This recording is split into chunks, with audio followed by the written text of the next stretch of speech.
I use a computer every day. We all do. And the computer that I always have on me is this, a smartphone.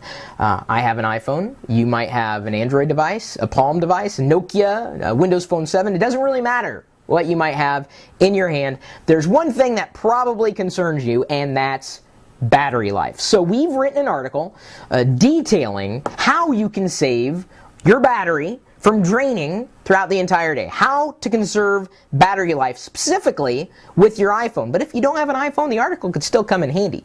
Of course, we've got some high-level tips that I'd recommend. And, just from my experience, what I know can save battery, if I'm not going to use the internet for an extended period of time, I just go in to settings, and then I toggle. Give me a second here. It's got to load a lot of settings. I've got like 700 apps installed on this thing. See, look, it's still waiting.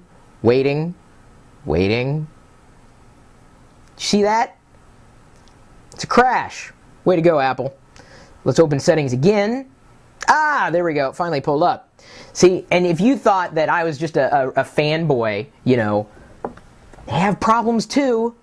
So I go in there and I toggle airplane mode. That's it. So now I'm not using any network applications or applications that would rely on a network. The network's not running in the background. It can't. It's in airplane mode. So this is going to save battery, and it looks like I need it because I'm at like 28% now, and I've hardly used it all day. Where did it all go?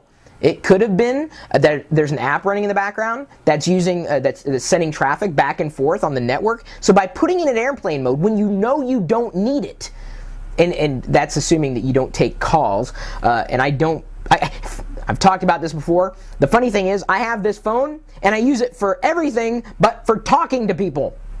I would only want to opt into talking to people. When I'm ready to talk to people, then I'll take it out of airplane mode.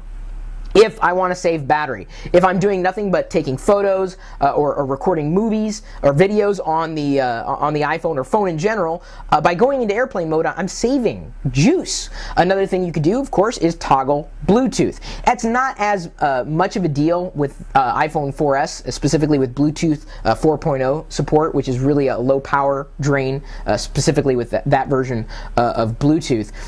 It's not as big of a deal as it used to be. But it's still something to keep in mind. If you don't have any Bluetooth devices that you connect to, turn off Bluetooth. Another thing you may consider doing is turning off any extraneous notifications that you may not use. Let's see if the settings app will crash on me. Oh no, it opened just fine there. If I go into notifications, I can granularly control, let's say what, I'm going to just look for an app, the Google Plus app. I can say turn off Google Plus in the notification center. I can show how many recent items. That's not going to really save battery. Just turning off the badge app icon, sounds, view and lock screen, or just turning it off altogether can save the notification from being pushed through. It's not going to do anything.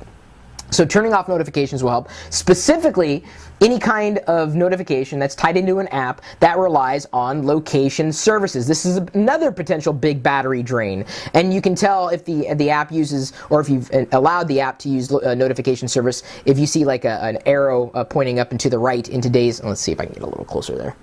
You see it's next to the on switch there, next to ClearCam, one of my favorite camera apps. It's right there. I could turn it on or off, the location services for any given application on the iPhone right there. So there's a few tips here that I've shared with you that may save you some battery. We've shared even more in the article. So if you do want to read, you can scan through. Well, yeah, of course, not right now while I'm recording the video. I don't know if you can hear the dogs in the background. They wanted me to tell you, and I did. Are you not listening? Well, listen next time.